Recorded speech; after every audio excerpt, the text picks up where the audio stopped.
Ladies and gentlemen, the day has come. 1 year after it was launched, Sarah Palin is shutting down SarahPalinChannel.com. So her site posted this message earlier to subscribers. Quote, effective August 1st, the governor will be making all of her content free on her Facebook page and at SarahPac.com. If you are a monthly subscriber here on SarahPalinChannel.com, you will not be charged anything after this month. There's nothing that you need to do. If you are an annual subscriber, you can have the balance of your subscription refunded to your credit card, or you can roll your subscription into one of the other channels on our network. Those other channels are New Life TV, Recharge Your Relationships and Grow Closer to God, Alive with Joan London, a vibrant community for women's wellness and breast cancer patients and survivors, and K-Love TV, Christian rock, inspiration, and family values. So, in other words, what happened here? Her paid subscription online network imploded.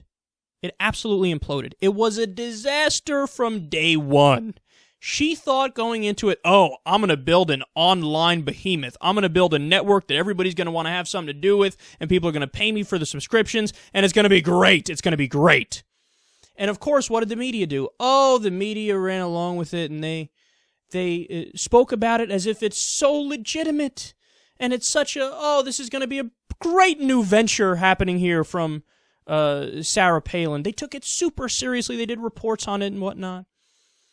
Now, there was a guy at the time who told you that this was going to be a spectacular fail. And of course, she's still doing a reality show, and she just, I believe, signed a contract extension, too. She's going to do the reality show, be a Fox contributor, and run an online video network. Yeah, let me introduce you to my friend, Faily McFailington. You're not going to do it. What are you going to do? What are you going to release a video a day and expect people to be, oh my God, I can't wait to give Sarah Palin money to release one video a day. And that's probably even more than she's actually going to release. The Sarah Palin channel. Spare me, man. You're a national embarrassment, the Sarah Palin channel. And you know who's making the site? This is the nail in the coffin for the whole conversation. The people that made the Blaze TV. Glenn Beck's channel. Now, do you know the history behind Glenn Beck's channel? That's how you know this is going to be a massive failure for Sarah Palin. Glenn Beck's channel started out just online, just paid subscription. Then you know what happened? Nobody joined. Nobody joined. Nobody joined. I mean, it's unbelievable. Think about all the quality content on the internet. Think about what Vice does. Think about what Vsauce does. Think about what SciShow does, what all TYT Network does. And she's going to waltz in here and go, yeah, pay me and I'll say stupid shit and it's going to be the best thing ever. Piss off! How long until this fails? Oh, I don't know, but Glenn Beck lasted just a few months, maybe a year before he ran to TV and said, I need to come on TV. Nobody cares about us on the internet. Well, Sarah Palin is probably going to be in a similar model, or she'll just keep it running and accept the fact that she'll only have 12 subscribers. And, of course, she'll go out there and tell the media, oh, we're doing so great. We have 17 trillion subscribers who pay me $1 zillion each. And then the media will report it without fact-checking, and everybody will pretend like the site does well when it's a miserable failure, as it's guaranteed to be. It's the rest of the media piss me off to no end because they acted like it's legitimate. They acted like, well, yeah, because she'll start a channel and maybe it'll be a big channel. It'll be fantastic. And she's doing this new business venture. Isn't it great? You idiots, if you're really doing your job in the media, why not actually look into all the details? Why not actually go online and see if there are any conservative video news outlets that do well?